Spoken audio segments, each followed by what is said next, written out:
বাংলাদেশ হাইকমিশনে হামলার চেষ্টা, বিক্ষোভকারীরা ভেতরে এলো কিভাবে, দিল্লিকে প্রশ্ন ঢাকার।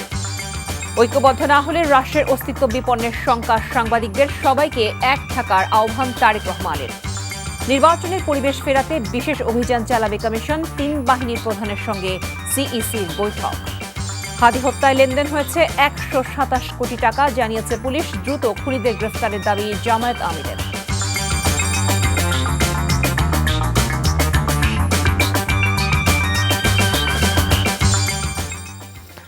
আসসালামু আলাইকুম, কানিজ ফাতেমা লোপা স্বাগত জানাচ্ছি এনটিভির রাতের খবরে। ক্রাউন সিমেন্ট শিরোনাম দেখছিলেন, এবারে নিয়ে যাচ্ছি পুরো খবরে। ভারতের দিল্লিতে বাংলাদেশ হাইকমিশনের সামনে বিক্ষোভ এবং হাইকমিশনারকে হত্যার হুমকি দেওয়া ইস্যুতে দিল্লির বক্তব্য প্রত্যাখ্যান করেছেন পররাষ্ট্র উপদেষ্টা তৌহিদ হোসেন। একই সঙ্গে বাংলাদেশ কূটনৈতিক মিশনের নিরাপত্তা নিয়ে প্রশ্ন তুলেছেন তিনি।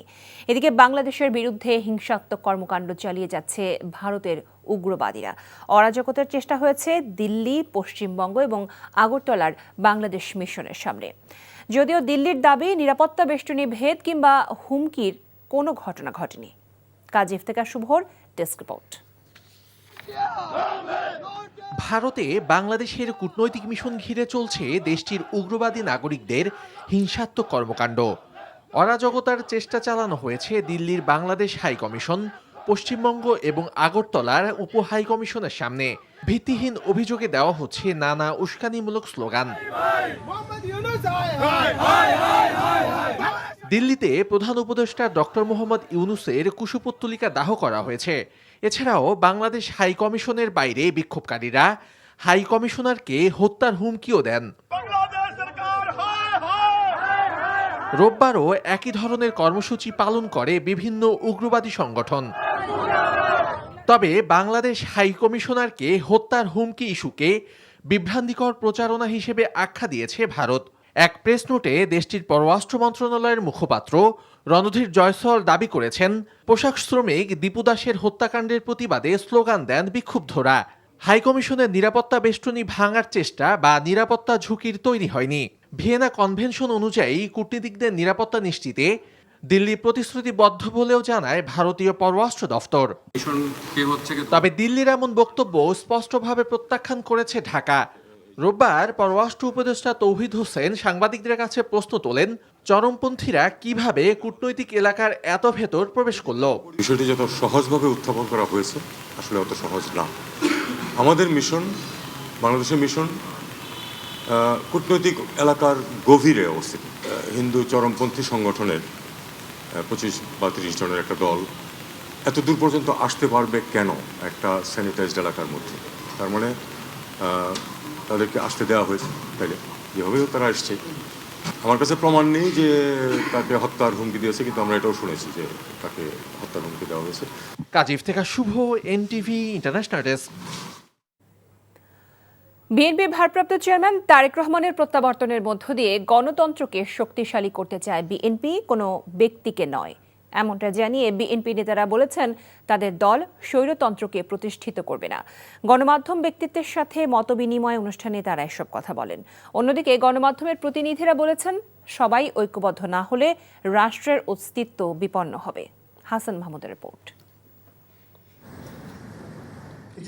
বিএনপির ভারপ্রাপ্ত চেয়ারম্যান তারেক রহমানের স্বদেশ প্রত্যাবর্তন উপলক্ষে দেশের গণমাধ্যমের শীর্ষস্থানীয় সাংবাদিক ও কর্তা ব্যক্তিদের সাথে মতবিনিময়ের এই আয়োজন করে বিএনপি।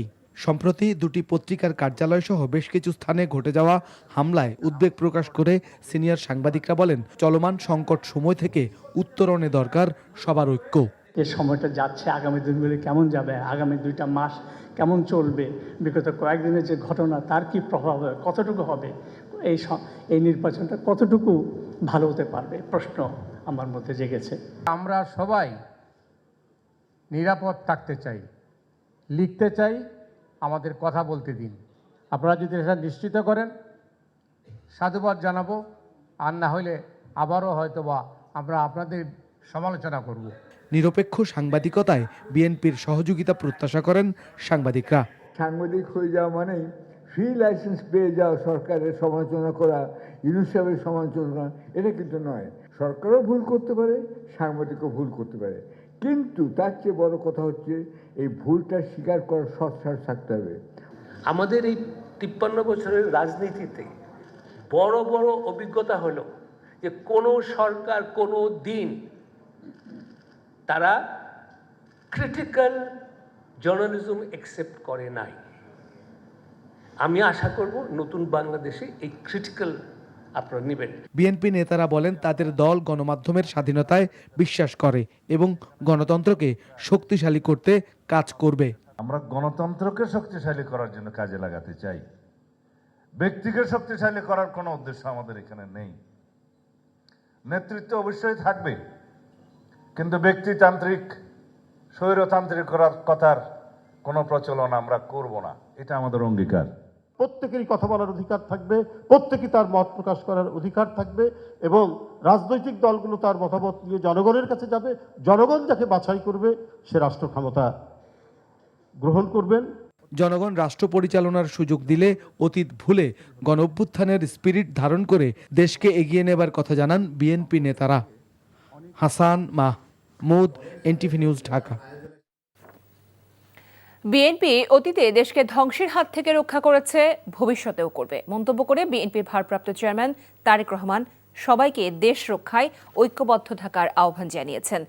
সন্ধ্যায় ভার্চুয়ালি যুক্ত হয়ে বগুড়ায় জুলাই শহীদদের স্মরণে স্থাপিত ডিজিটাল স্মৃতিস্তম্ভ উদ্বোধনকালে তিনি এমন মন্তব্য করেন। এ সময় তিনি গণতন্ত্রের জন্য ইনকিলাব মঞ্চের মুখপাত্র শরীফ ওসমান হাদির অবদান ও ত্যাগের কথা স্মরণ করেন। বিএনপি দেশের জন্য যে পরিকল্পনা করে তা দল থেকেই বাস্তবায়ন শুরু করেন বলে মন্তব্য করেন তারেক রহমান। বলেন, বিএনপি জনগণের ভোটে ক্ষমতায় গেলে সারা দেশে তরুণ প্রজন্মের জন্য বিনামূল্যে ইন্টারনেট সেবা দেবে। এছাড়া আওয়ামী লীগ আমলের ভগ্ন শিক্ষা ব্যবস্থাকে ঢেলে সাজাতে চায় বিএনপি। বলেন, সারা দেশে 1 লাখ স্বাস্থ্যকর্মী নিয়োগ দেওয়ার মাধ্যমে প্রান্তিক পর্যায়ে স্বাস্থ্য সেবা পৌঁছে দেওয়ার পরিকল্পনা হাতে নিয়েছে তার দল। সামনের দিনগুলো আমাদের খুব ভালো দিন নয়, কিন্তু দেশের অর্থনৈতিক অবস্থা ভেঙে পড়েছে। দেশের বিভিন্ন জায়গায় বিভিন্ন রকম অরাজকতা শুরু হয়েছে বা কেউ কেউ করার চেষ্টা করছে। কাজেই এইগুলো সম্পর্কে আমাদেরকে সজাগ থাকতে হবে। এই যে শহীদ ওসমান হাদি যে শহীদ হয়েছেন, যে মানুষটি শহীদ হয়েছেন, এই মানুষটিও কিন্তু গণতন্ত্রের পথেই ছিলেন। এই মানুষটিও কিন্তু আগামী নির্বাচনের একজন প্রার্থী ছিলেন। এটির মাধ্যমে প্রমাণিত হয় যে শহীদ ওসমান হাদি নিজেও গণতন্ত্রে বা ভোটের রাজনীতিতে বিশ্বাস করতেন। নির্বাচনের সুষ্ঠু ও আস্থার পরিবেশ ফিরিয়ে আনতে ও অবৈধ অস্ত্র উদ্ধারে বিশেষ অভিযান চালাবে সেনা, নৌ, বিমান, পুলিশ ও র্যাব সহ আইন শৃঙ্খলা বাহিনী। আগারগাঁওয়ে 3 বাহিনীর প্রধান, পুলিশ, র্যাব ও বিজিবি সহ গোয়েন্দা বাহিনীর সঙ্গে দিনব্যাপী বৈঠক শেষে কথা বলেন নির্বাচন কমিশনার আবুল ফজল মোহাম্মদ সানাউল্লাহ। নিয়ামুল আজিজ সাদিকের রিপোর্ট। ওসমান হাদি হত্যা সহ সাম্প্রতিক আইন শৃঙ্খলা পরিস্থিতি থেকে উন্নতি ও নির্বাচনের আগে ভোটের সুষ্ঠু পরিবেশ ফিরিয়ে আনতে জরুরি বৈঠক করেছে নির্বাচন কমিশন। সোমবার দিনের শুরুতে সেনা, নৌ ও বিমান বাহিনীর প্রধানদের সঙ্গে দীর্ঘ বৈঠক করেন সিইসি এএমএম নাসির উদ্দিনের নেতৃত্বে অন্য কমিশনাররা। পরে দ্বিতীয় দফায় বৈঠকে গোয়েন্দা বাহিনী, পুলিশ, র্যাব, বিজিবি সহ আইন শৃঙ্খলা বাহিনীর কর্মকর্তাদের নিয়ে আবারও 2 ঘন্টার বেশি সময় ধরে চলে আলোচনা। এসব বৈঠক শেষে ইসি কমিশনার বলেন, পরিস্থিতি নিয়ন্ত্রণে থাকলেও সাম্প্রতিক ঘটনার কারণে নির্বাচন পরোক্ষভাবে বাধাগ্রস্ত হচ্ছে। এই কারণে বিশেষ অভিযান পরিচালনা করবে যৌথ বাহিনী। যে সাম্প্রতিক সময়ে বেশ কিছু জায়গাতে নাশকতামূলক কর্মকাণ্ড হয়েছে, কিছুটা হলেও তো এটা নির্বাচনের পরিবেশের উপর প্রভাব ফেলে, কারণ আমরা এগুলো নিয়ে কথা বলতে ব্যস্ত হয়ে যাচ্ছি, নির্বাচনের পরিবেশ ডেফিনেটলি বিঘ্নিত হচ্ছে। এখন থেকে মাঠ পর্যায়ে যৌথ বাহিনী অপারেশন পুনরায় চালু হবে। সেই যৌথ বাহিনীর অপারেশনের অন্যতম লক্ষ্য হবে অবৈধ অস্ত্র ও গোলাবারুদ উদ্ধার, সন্ত্রাসীদের গ্রেপ্তার এবং আইনের আওতায় নিয়ে আসা। তিনি বলেন, নির্বাচনকে বাধাগ্রস্ত করতে বিশেষ গোষ্ঠীর চোরাগোপ্তা হামলার বিষয়ে বাহিনী ও গোয়েন্দাদের সতর্ক করা হয়েছে। সার্বিকভাবে যদি আমরা বলি, আইন শৃঙ্খলা পরিস্থিতি নিয়ন্ত্রণে অবশ্যই আছে। যে যারা নির্বাচনকে বিঘ্নিত করতে চায়, আন্ডারমাইন করতে চায়, চোরাগুপ্তা হামলা হচ্ছে যারা হেরে যায় তাদের একটা কৌশল। এইগুলোকে প্রতিহত করার জন্য যা যা মেজার নেওয়া প্রয়োজন সেগুলো নিতে হবে। তারপরে তার যদি কেউ এগুলো ঘটানোর দুঃসাহস দেখায় তারা যেন পালাতে না পারে, সেই জন্য আমাদের সবাইকে সচেষ্ট হতে হবে। গোয়েন্দা সংস্থা সহ বাহিনী সমূহকে আমরা এটার ব্যাপারে সচেতন করেছি। ধাপে ধাপে সেনাবাহিনী মোতায়েন শুরু হচ্ছে বলে জানিয়েছে নির্বাচন কমিশন। Niyamul Aziz Sadek, NTV news, Dhaka. ইনকিলাব মঞ্চের মুখপাত্র ওসমান হাদী হত্যাকাণ্ডের প্রধান আসামি নিষিদ্ধ ছাত্রলীগের সাবেক নেতা ফয়সাল ও তার স্বার্থ সংশ্লিষ্টদের ব্যাংক হিসেবে ১২৭ কোটি টাকার অস্বাভাবিক লেনদেনের তথ্য পেয়েছে অপরাধ তদন্ত বিভাগ সিআইডি। তবে ঘাতক ফয়সালের ভারতে পালিয়ে যাওয়ার তথ্য কৌশল হতে পারে বলে মনে করে আইন শৃঙ্খলা বাহিনী। এ নিয়ে দেখুন নূর হোসেনের রিপোর্ট।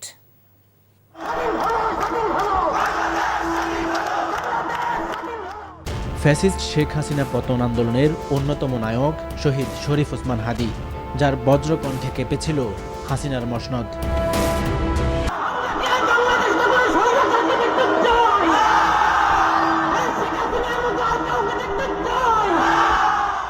হাসিনা পতনের পর ফ্যাসিস্ট শক্তি নির্মূল, ভারতের আধিপত্য ও সব ধরনের অন্যায়ের বিরুদ্ধে বজ্রকণ্ঠে আওয়াজ তোলেন হাদী। আমরা থামবো না, আমাদেরকে থামানো যাবে না। আমরা হয়তো মরে যাব, শহীদ হয়ে আল্লাহর কাছে পৌঁছে যাব, আর যতক্ষণ বেঁচে থাকি ততক্ষণ আধিপত্যবাদের বিরুদ্ধে লড়ে লড়ে নতুন বাংলাদেশের জন্য, ইনসাফের বাংলাদেশের জন্য নিজের জীবনকে জাহান্নাম বানাইয়া বাংলাদেশে নতুন একটা জান্নাত আনবই আনবো। বারবার প্রাণনাশের হুমকি দিয়েও তার গর্জন থামাতে ব্যর্থ হয় ফ্যাসিস্ট অপশক্তি, যে কারণে হাদীকে দুনিয়া থেকে সরিয়ে দেওয়ার পরিকল্পনা বাস্তবায়নের দায়িত্ব পান নিষিদ্ধ ছাত্রলীগ নেতা ফয়সাল করিম মাসুদ। কিলিং অপারেশন বাস্তবায়নে ঘাতক ফয়সালের বিভিন্ন অ্যাকাউন্টে ১২৭ কোটি টাকার লেনদেনের তথ্য পেয়েছে সিআইডি। এর পেছনে কারা রয়েছেন তাদের বের করতে মানি লন্ডারিংয়ের তদন্ত শুরু করেছে সংস্থাটি। এদিকে সচিবালয়ে পুলিশ, বিজিবি ও র্যাবের যৌথ সংবাদ সম্মেলনে জানানো হয়, ঘাতক ফয়সালের দেশত্যাগের সুনির্দিষ্ট কোনো তথ্য নেই। শেষ অবস্থানটা সুনির্দিষ্টভাবে আমাদের কাছে এভাবে তথ্য নাই। আমরা নানাভাবে আমাদের তদন্তকারী অফিসাররা, আমাদের গোয়েন্দারা চেষ্টা করে যাচ্ছে আসামি বর্ডার পার হয়ে চলে গেছে কিনা, এই বিষয়টা আমাদের কাছে সুনির্দিষ্ট তথ্য আমরা এখনো কনফার্ম হতে পারিনি যে সে হয়ে চলে গেছে। আমরা দেশের ভিতরে বা কোথায় সে আছে আমরা তার অনুসন্ধান আর তদন্ত আমরা চালিয়ে যাচ্ছি। ব্যক্তিগত শত্রুতা নয়, রাজনৈতিক কারণে হাদীকে হত্যা করা হয়েছে বলে মনে করছেন গোয়েন্দারা। আইন শৃঙ্খলা রক্ষাকারী বাহিনী জানায়, হত্যায় জড়িত যাদের নাম আসছে তাদের অনেকেই নজরদারিতে রয়েছে। জুলাইয়ের বিপ্লবী ইনসাফের বাসিওয়ালা ওসমান হাদী হত্যার মূল আসামিদের দেশত্যাগে নিষেধাজ্ঞা দিয়েছেন আদালত। নূর হোসেন, এনটিভি নিউজ, ঢাকা। জামায়াতে ইসলামের আমির ডাক্তার শফিকুর রহমান বলেছেন, ওসমান হাদীর হত্যাকারীদের দ্রুত গ্রেফতার করে বিচারের আওতায় আনতে হবে। এদিকে দলটির সেক্রেটারি জেনারেল মিয়া গোলাম পারওয়ার বলেছেন, প্রধান উপদেষ্টা হাদীর হত্যাকারীদের বিচারের বিষয়ে সুনির্দিষ্ট কিছু না বলায় জাতি হতাশ হয়েছে। আরাফাত ইসলামের রিপোর্ট। রোববার ফজরের নামাজের পর দলীয় নেতাকর্মীদের সাথে নিয়ে ওসমান হাদীর কবর জিয়ারত করতে যান জামায়াতের আমির শফিকুর রহমান। এ সময় হাদীর রুহের মাগফিরাত কামনা করে দোয়া ও মোনাজাত করা হয়। পরে জামায়াতের আমির বলেন, ওসমান হাদীরা বৈষম্য, দুর্নীতি ও অপসংস্কৃতির বিরুদ্ধে লড়ে গেছে। তাদের দেখানো পথেই কাজ করবে জামায়াতে ইসলামী। হাদীদের উচ্চারণ ছিল অপসংস্কৃতির বিরুদ্ধে। হাদীরা কোটি তরুণের প্রাণে দ্রোহের আগুন জ্বালিয়ে দিয়েছিল। এই দেশ, এই জাতি আমাদের দেশ এবং জাতির পাহারাদারি আমাদেরকেই করতে হবে। অতি দ্রুত সমস্ত সন্দেহ সংশয়ের বাইরে এসে খুনিদেরকে গ্রেপ্তার করতে হবে এবং আইনের আওতায় আনতে হবে। এদিকে ওসমান হাদীর আত্মার শান্তি কামনা করে রাজধানীর মগবাজারে আল ফালাহ মিলনায়তনে দোয়া মাহফিলের আয়োজন করে জামায়াত ইসলামী। এতে অংশ নিয়ে জামায়াতের সেক্রেটারি জেনারেল বলেন, যারা দেশে আধিপত্যবাদ টিকিয়ে রাখতে চায় তারাই এই হত্যাকাণ্ডের সঙ্গে জড়িত। কারা হত্যা করেছে এটা বুঝতে কিন্তু জাতির জনগণের বাকি নেই। কারণ ওসমান হাদী কি চাইতো, এটা যারা চায় না তারাই হচ্ছে এর হত্যাকারী এবং মদতদাতা। ওসমানের খুনিদের পালিয়ে যেতে, তার সহযোগীদেরকে প্রশ্রয় দিতে প্রশাসনের মধ্যে ফ্যাসিস্টদের সেই সব সহযোগীরা লুকিয়ে আছে, আপনারা দেখেও জেনেও না জানার না দেখার ভান করছেন। আগামী নির্বাচনে রিফাইন আওয়ামী লীগের নামে ফ্যাসিস্টদের পুনর্বাসন করার সুযোগ দেওয়া হবে না বলে হুঁশিয়ারি দেন গোলাম পরোয়ার। রিফাইন আওয়ামী লীগের নামে এই জাতির মধ্যে। আরাফাত ইসলাম, এনটিভি নিউজ, ঢাকা। শহীদ শরীফ ওসমান বিন হাদির কবর জিয়ারত করতে আজও ভিড় করেছেন সাধারণ মানুষ। ঢাকা বিশ্ববিদ্যালয়ের কেন্দ্রীয় জামে মসজিদের পাশের কবরস্থানে ও জাতীয় কবির সমাধি সংলগ্ন প্রবেশপথে মানুষের উপস্থিতি চোখে পড়েছে। শোক আর ভালোবাসার মিশেলে পুরো এলাকা হয়ে উঠেছে শোকাবহ। আবির আহমেদের রিপোর্ট।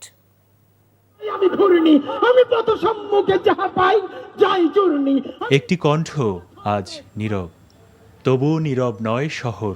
শরীফ ওসমান হাদি, এক নাম, এক আগুন, এক উচ্চারণ। আমি তাই করি ভাই যখন চাহে মন যা। লক্ষ পায়ের শব্দে কেঁপে উঠেছিল মাটি, জানাজায় জমেছিল মানুষ, শোক নয়, ছিল প্রতিজ্ঞা।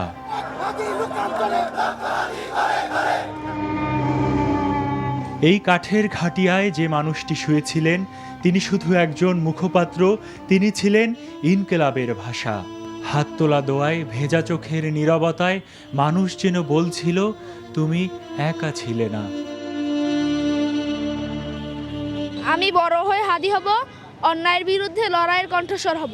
হাদি ভাই আমাদেরকে শিখিয়ে গেছেন কিভাবে সংগ্রাম করতে হয়, কিভাবে দুর্নীতির বিরুদ্ধে কথা বলতে হয়, মানে কিভাবে বিদ্রোহী করতে হয়। ওনার বক্তৃতা, কথা মানুষের, বেশিরভাগ মানুষের আবেগের সাথে জড়িত। সবাই যেন হাদি হয়ে উঠতে চাচ্ছে। জানাজা শেষে বিদ্রোহী কবির পাশে শায়িত হলেন আরেক শেকল ছেঁড়া প্রতিবাদী। নজরুলের পাশে হাদি ইতিহাস যেন নিজেই কলম ধরল। একজন লিখেছিলেন আগুনে আগুনে, আরেকজন সেই আগুন ছড়িয়ে দিয়েছেন কণ্ঠে কণ্ঠে। দুজনেই আজ নীরব, কিন্তু আগুন এখনো জ্বলে। হাদিকে বিদায়ের পরের দিনও দূর দূরান্ত থেকে মানুষ এসেছে কবরের পাশে দাঁড়িয়ে, কেউ দোয়া করছেন, কেউ চোখের জলে ভেসেছেন। আমার হাদির জন্য আমি এই 4 সাল ধরে কাঁদতে কাঁদতে আমার কালকে আমি খাওয়া দাওয়া করিনি আমার বাবার জন্য। হাদি আজকে বাংলাদেশের 18 কোটি মানুষের হৃদয়ে নতুনভাবে জন্মগ্রহণ করেছে। আপনারা দেখেছেন যে অনেক নতুন সন্তানের নামও হাদি রাখছে। বাতাসে ভেসে আসে একটাই কথা, ইনকিলাব থামে না। মানুষ মরে, কিন্তু কণ্ঠ বেঁচে থাকে, জারি থাকে প্রতিবাদ। শত্রুর সাথে গলাগলি, মৃত্যুর সাথে পাঞ্জা। আবির আহমেদ, এনটিভি নিউজ, ঢাকা। জাতিসংঘ শান্তিরক্ষা মিশনে গেল 13 ডিসেম্বর সন্ত্রাসী ড্রোন হামলায় নিহত বাংলাদেশের 6 সেনা সদস্যের নামাজে জানাজা শেষে মৃতদেহ পাঠানো হয়েছে নিজ নিজ গ্রামে। সকালে ঢাকা সেনানিবাসের সেনা কেন্দ্রীয় মসজিদে জানাজা অনুষ্ঠিত হয়। HM মেহেদী হাসানের রিপোর্টে দেখুন বিস্তারিত। সুদানের আবেই অঞ্চলে গেল 13 ডিসেম্বর সন্ত্রাসী ড্রোন হামলার শিকার হয়ে মারা যান জাতিসংঘের শান্তিরক্ষা মিশনে কর্মরত 6 বাংলাদেশি সেনা। শনিবার সকালে মরদেহ ঢাকায় পৌঁছে। এরপর রোববার সকালে ঢাকা সেনানিবাসের সেনা কেন্দ্রীয় মসজিদে অনুষ্ঠিত হয় জানাজা। শান্তি কামনায় করা হয় দোয়া। জানাজায় অংশ নেন 3 বাহিনীর প্রধানসহ সশস্ত্র বাহিনীর বিভিন্ন পর্যায়ের সদস্যরা। উপস্থিত ছিলেন প্রধান উপদেষ্টার প্রেস সচিব শফিকুল আলম। জানাজা শেষে রাষ্ট্রপতি ও প্রধান উপদেষ্টার পক্ষ থেকে মরদেহে পুষ্পস্তবক অর্পণ করা হয়। এরপর ফুল দেন সেনাবাহিনী, নৌবাহিনী এবং বিমান বাহিনীর প্রধানরা। শ্রদ্ধা জানান জাতিসংঘের প্রতিনিধি। নিহত সেনা সদস্যদের পরিবারের কাছে তুলে দেন বিশেষ সম্মাননা স্মারক। জানাজা শেষে মরদেহ নেওয়া হয় তেজগাঁও পুরানো বিমানবন্দরে। সেখান থেকে হেলিকপ্টারে করে নাটোর, কুড়িগ্রাম, গাইবান্ধা, রাজবাড়ী এবং কিশোরগঞ্জে নিহতদের নিজ গ্রামে নিয়ে যাওয়া হয় মৃতদেহ। HM মেহেদী হাসান, এনটিভি নিউজ, ঢাকা।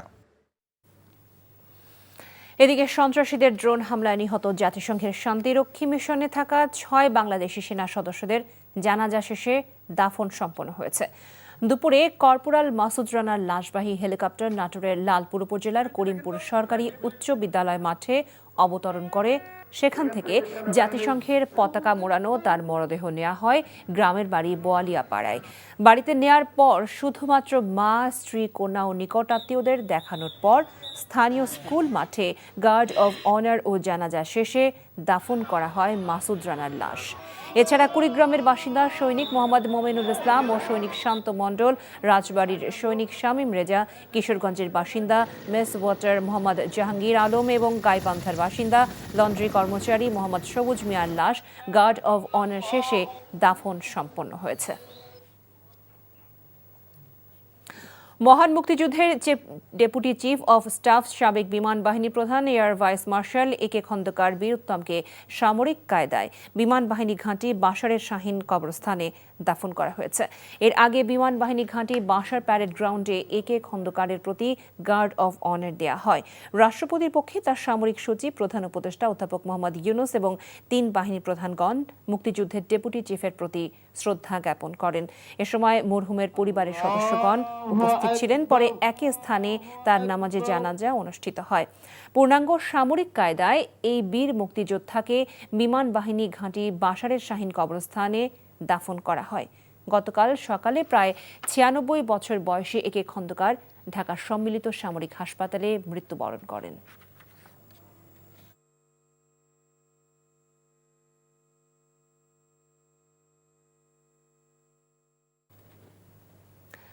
র্যাবের টাস্কফোর্স ফর ইন্টারোগেশন সেলে গুম ও নির্যাতনের ঘটনায় মানবতাবিরোধী অপরাধের মামলায় ফ্যাসিস্ট শেখ হাসিনা ও সেনা কর্মকর্তা সহ 17 জনের বিরুদ্ধে অভিযোগ গঠন বিষয়ে আদেশের দিন পিছিয়ে আগামী 23 ডিসেম্বর ধার্য করা হয়েছে।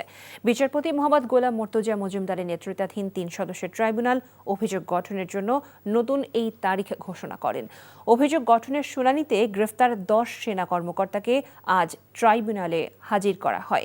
গ্রেফতারকৃত সেনা কর্মকর্তারা হলেন র্যাবের সাবেক অতিরিক্ত মহাপরিচালক brigadier general Jahangir Alam, brigadier general Tofail Mostafa Sarwar, brigadier general Kamrul Hasan, brigadier general Mahbub Alam, colonel KM Azad, colonel Abdullah Al Momen, colonel Alwar Latif Khan, র্যাবের গোয়েন্দা শাখার সাবেক পরিচালক colonel Mashiur Rahman, lieutenant colonel Saiful Islam Sumon ও লেফটেন্যান্ট কর্নেল সারওয়ার বিন কাশেম। এদিকে জুলাই আগস্ট আন্দোলনে রামপুরায় 28 জনকে হত্যার মামলায় বিজিবির সাবেক কর্মকর্তা লেফটেন্যান্ট কর্নেল রেদওয়ানুল ইসলাম সহ 4 জনের বিরুদ্ধে অভিযোগ গঠন বিষয়ে আদেশের জন্য 24 ডিসেম্বর দিন ধার্য করেছে একই ট্রাইব্যুনাল। বিএনপির চেয়ারপারসন বেগম খালেদা জিয়া ও দলের ভারপ্রাপ্ত চেয়ারম্যান তারেক রহমানের পক্ষে ত্রয়োদশ সংসদ নির্বাচনের মনোনয়নপত্র সংগ্রহ করা হয়েছে। ফেনী 1 আসনে বিএনপি চেয়ারপারসন বেগম খালেদা জিয়ার পক্ষে মনোনয়নপত্র সংগ্রহ করেছেন দলের জাতীয় নির্বাহী কমিটির সদস্য ও পরশুরাম পৌরসভার সাবেক মেয়র আবু তালেব। বগুড়া 7 আসনে দলের চেয়ারপারসন বেগম খালেদা জিয়া ও বগুড়া 6 সদর আসনে বিএনপির ভারপ্রাপ্ত চেয়ারম্যান তারেক রহমানের পক্ষে মনোনয়নপত্র সংগ্রহ করা হয়েছে। দুপুরে জেলা প্রশাসকের কার্যালয় এবং নির্বাচনী অফিস থেকে মনোনয়নপত্র সংগ্রহের সময় দলের চেয়ারপারসনের উপদেষ্টা হিলালুজ্জামান তালুকদার লালু, জেলা বিএনপির সভাপতি রেজাউল করিম বাদশা সহ অন্যরা উপস্থিত ছিলেন। গাজীপুর 2 আসনে বিএনপি মনোনীত প্রার্থী মহানগর বিএনপির সাধারণ সম্পাদক এম মঞ্জুরুল করিম রনি মনোনয়নপত্র সংগ্রহ করেছেন। কুমিল্লা 6 আসনে স্বতন্ত্র প্রার্থী কুমিল্লা সিটি কর্পোরেশনের সাবেক মেয়র মনিরুল হক সাক্কুর পক্ষে মনোনয়নপত্র সংগ্রহ করেন অ্যাডভোকেট গোলাম মোস্তফা। রংপুর 3 আসনে জাতীয় পার্টির প্রার্থী GM কাদের এবং 4 আসনে দলের প্রার্থী শাহ মাহবুবুর রহমানের পক্ষে মনোনয়নপত্র সংগ্রহ করেন স্থানীয় নেতৃবৃন্দ। এছাড়া দেশের বিভিন্ন স্থানে মনোনয়নপত্র সংগ্রহ করেছেন বিভিন্ন দলের প্রার্থীরা। ঢাকা বিশ্ববিদ্যালয়ের মুজিব হলের নাম পরিবর্তন করে শহীদ ওসমান হাদি হল এবং ফজিলাতুন্নেসা হলের নাম পরিবর্তন করে বীর প্রতীক সেতারা বেগম হল করার দাবিতে উপাচার্যের প্রশাসনিক ভবন ঘেরাও করেছে ডাকসু নেতৃবৃন্দ সহ সাধারণ শিক্ষার্থীরা। দুপুরে ডাকসু ও হল সংসদের বিভিন্ন পর্যায়ের নেতৃবৃন্দ ও হলের আবাসিক শিক্ষার্থীরা প্রশাসনিক ভবনের সামনে অবস্থান নেয়। এ সময় তারা ফ্যাসিবাদ বিরোধী নানা স্লোগান দেয়। এছাড়া জুলাই গণহত্যার সমর্থন দেওয়া ঢাবি শিক্ষক, কর্মকর্তা এবং কর্মচারীদের ব্যাপারে প্রশাসনিক ব্যবস্থা নেওয়ারও দাবি জানান তারা। এ সময় ডাকসু নেতারা বলেন, শেখ হাসিনার চেয়েও বড় স্বৈরাচার ছিল তার পিতা শেখ মুজিবুর রহমান। হাসিনার বিদায়ের পর সেই স্বৈরাচার আইকন মুজিবের কোনো চিহ্ন ঢাকা বিশ্ববিদ্যালয়ে রাখা হবে না বলেও হুঁশিয়ারি দেন ডাকসু নেতারা। ছাত্রদল গণতান্ত্রিক মানসিকতা পোষণ করে বিধায় কোনো মব সরাসরি প্রতিহত করেনি উল্লেখ করে ছাত্রদলের কেন্দ্রীয় সভাপতি রাকিবুল ইসলাম রাকিব বলেছেন, ছাত্রদল যদি প্রতিরোধ শুরু করে তবে অনেক ক্যাম্পাসে অনেকেই থাকতে পারবে না। সকালে ঢাকা বিশ্ববিদ্যালয়ের রাজু ভাস্কর্যের পাদদেশে দীপু চন্দ্র দাস ও শিশু আয়েশা হত্যাকাণ্ড সহ দেশব্যাপী মব সন্ত্রাসের বিরুদ্ধে বিক্ষোভ ও প্রতিবাদ মিছিল শেষে সমাবেশে তিনি কথা বলেন। এ সময় রাকিব অভিযোগ করেন, গত ১.৫ বছরের বেশি সময় ধরে একটি বিশেষ গোষ্ঠী সামাজিক যোগাযোগ মাধ্যমে প্রোপাগান্ডা চালিয়ে দেশে বিশৃঙ্খলা সৃষ্টি করছে এবং ধর্মকে পুঁজি করে রাজনীতি করছে। রাকিব আরও অভিযোগ করেন, এসব হত্যাকাণ্ডে একটি বিশেষ গোষ্ঠীর কোনো প্রতিবাদ নেই, বরং তারা ছোট ঘটনাকে কেন্দ্র করে মিথ্যা অপবাদ ও প্রোপাগান্ডার মাধ্যমে বিএনপিকে দায়ী করছে। উসমান হাদির ওপর হামলার পরপরই বিএনপি ও তার শীর্ষ নেতাদের বিরুদ্ধে সামাজিক যোগাযোগ মাধ্যমে অপপ্রচার চালানো হয়েছে বলেও তিনি দাবি করেন। দিনব্যাপী আন্দোলন, চেম্বারে তালা ও রেজিস্ট্রারকে অবরুদ্ধ করে রাখার মধ্য দিয়ে রাজশাহী বিশ্ববিদ্যালয়ে ৬ দিন পদত্যাগ করেছেন। রোববার রাতে বিশ্ববিদ্যালয়ের রেজিস্ট্রার অধ্যাপক ইফতেখারুল আলম মাসুদ সাংবাদিকদের এ তথ্য জানান। পদত্যাগ করা দিনরা হলেন আইন অনুষদের আবু নাসের মোহাম্মদ ওয়াহিদ, বিজ্ঞান অনুষদের অধ্যাপক নাসিমা আক্তার, ব্যবসা শিক্ষা অনুষদের অধ্যাপক এএসএম কামরুজ্জামান, সামাজিক বিজ্ঞান অনুষদের অধ্যাপক এসএম ইকরাম উল্লাহ, প্রকৌশল অনুষদের অধ্যাপক বিমল কুমার প্রামাণিক এবং ভূবিজ্ঞান অনুষদের অধ্যাপক AHM সেলিম রেজা। এ বিষয়ে রাতে বিশ্ববিদ্যালয়ের জনসংযোগ দপ্তরের প্রশাসক অধ্যাপক আক্তার হোসেন মজুমদার বলেন, দিনরা তাদের দায়িত্ব পালনে অপারগতা প্রকাশ করেছেন। এর আগে দুপুরে বিশ্ববিদ্যালয়ের কলা, সামাজিক বিজ্ঞান এবং আইন অনুষদের ডিনদের কার্যালয়ে তালা ঝুলিয়ে দেন রাকসুর GS সালাউদ্দিন আম্মার সহ কয়েকজন শিক্ষার্থী। পরে উপাচার্য, উপ উপাচার্য, প্রক্টর, রেজিস্ট্রার সহ সব দপ্তরের কার্যালয়ে তালা দেওয়া হয়। নির্বাচন বানচালের জন্যই শরীফ ওসমান হাদিকে হত্যা করা হয়েছে বলে মন্তব্য করেছেন বিএনপি স্থায়ী কমিটির সদস্য ও ঢাকা ৮ আসনে বিএনপি মনোনীত প্রার্থী মির্জা আব্বাস। রাতে রাজধানীর মগবাজারে ডক্টরস অ্যাসোসিয়েশন অব বাংলাদেশ ড্যাবের প্রধান কার্যালয়ে উদ্বোধনকালে তিনি এমন মন্তব্য করেন। হাদির হত্যার জন্য সামাজিক যোগাযোগ মাধ্যমে তাকে জড়িয়ে বিব্রতকর তথ্য পরিবেশন করা হচ্ছে, যা সম্পূর্ণ ভিত্তিহীন দাবি করে তিনি দলীয় কর্মীদের সামাজিক মাধ্যমে সক্রিয় হওয়ার আহ্বান জানান।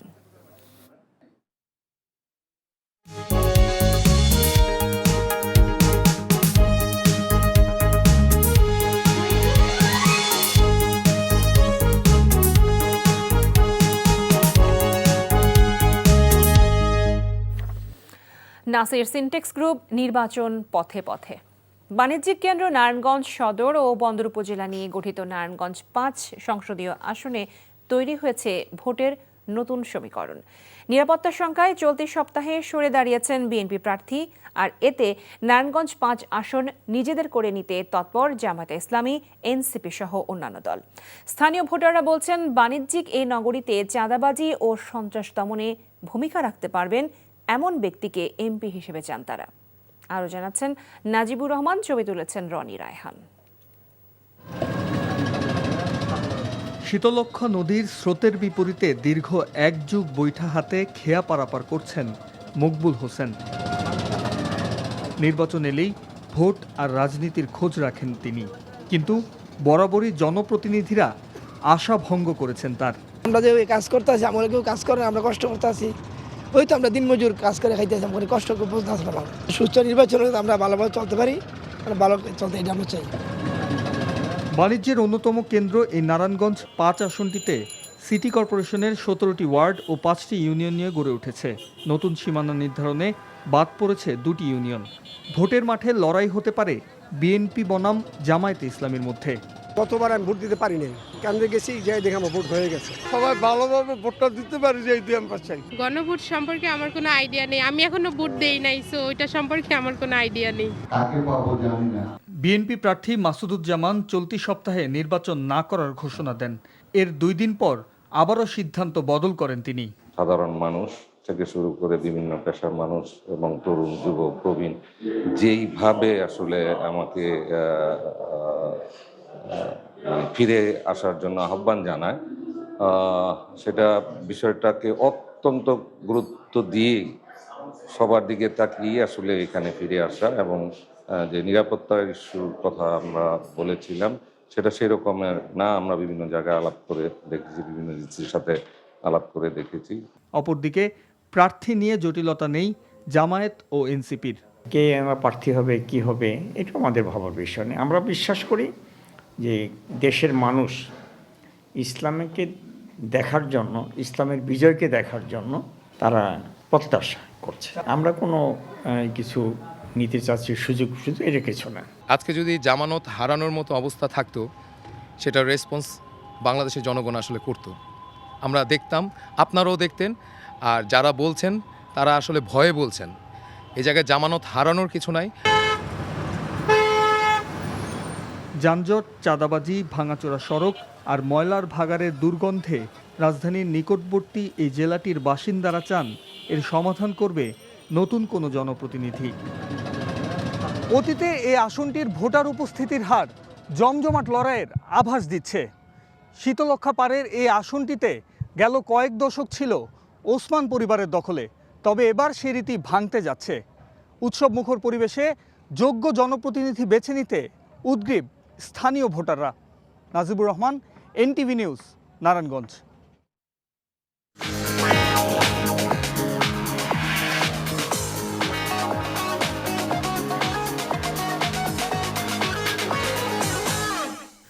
মার্কেন্টাইল ব্যাংক অর্থনীতির খবর। দেশে প্রবাসী আয়ের গতিপথ আবার আগের ধারায় ফিরেছে। যেসব দেশে বেশি সংখ্যক বাংলাদেশি আছেন সেগুলো থেকে এখন বেশি করে রেমিটেন্স তথা প্রবাসী আয় আসছে। শীর্ষস্থানে আবারও ফিরে এসেছে সৌদি আরব। সৌদি আরবের পেছনে রয়েছে যুক্তরাজ্য, সংযুক্ত আরব আমিরাত ও মালয়েশিয়া। গত জুলাই থেকে নভেম্বর 5 মাসের প্রবাসী আয় পর্যালোচনায় এমন চিত্র দেখা গেছে। সৌদি আরব থেকে 205 কোটি, যুক্তরাজ্য থেকে 167 কোটি, সংযুক্ত আরব আমিরাত থেকে 158 কোটি, মালয়েশিয়া থেকে 143 কোটি এবং যুক্তরাষ্ট্র থেকে 103 কোটি ডলার এসেছে। একই সময়ে ইটালি থেকে 83 কোটি, ওমান থেকে 77 কোটি, কুয়েত থেকে 64 কোটি, কাতার থেকে 59 কোটি, সিঙ্গাপুর থেকে 55 কোটি ডলারের প্রবাসী আয় এসেছে।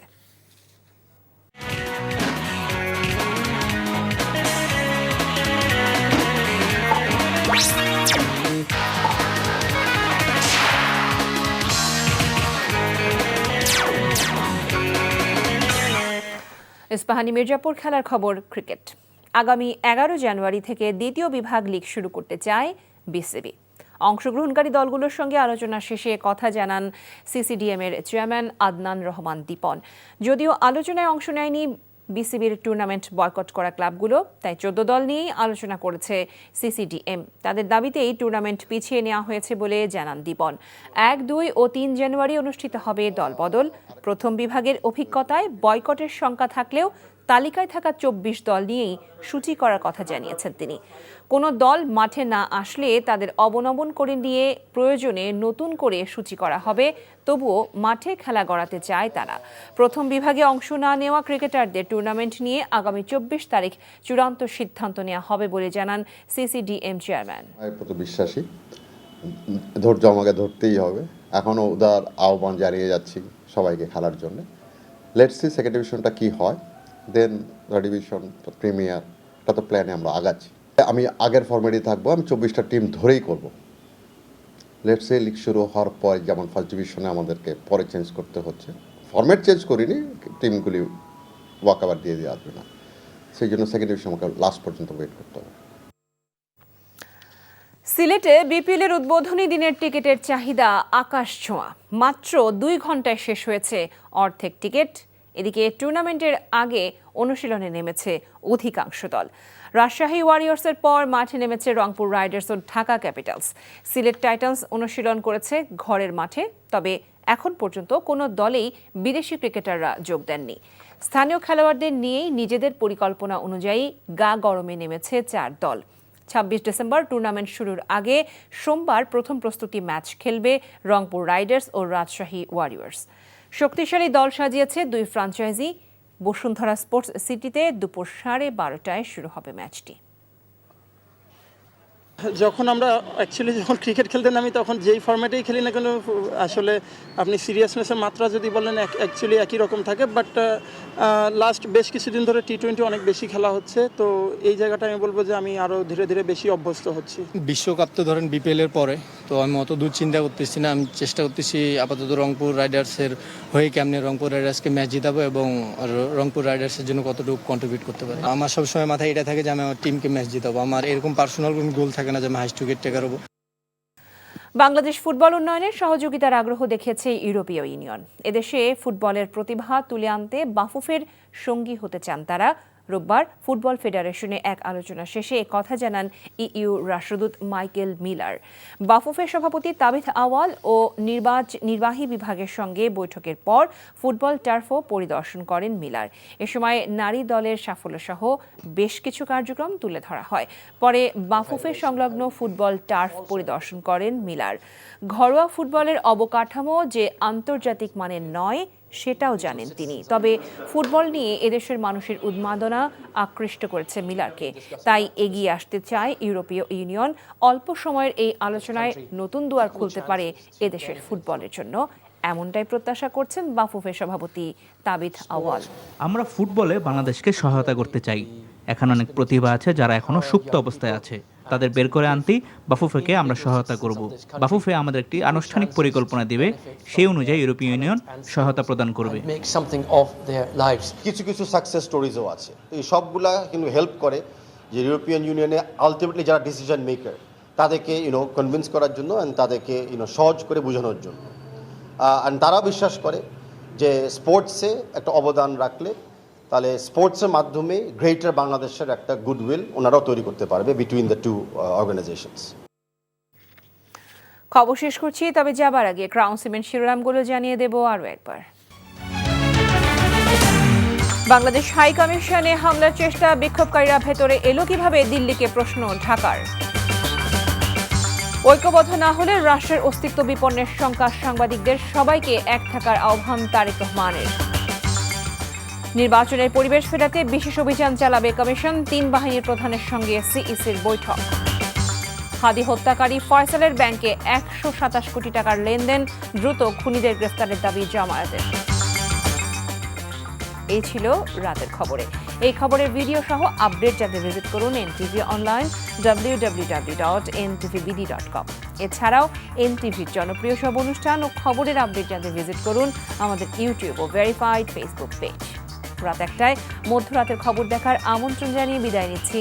সবাইকে ধন্যবাদ এতক্ষণ সাথে থাকার জন্য। শুভরাত্রি।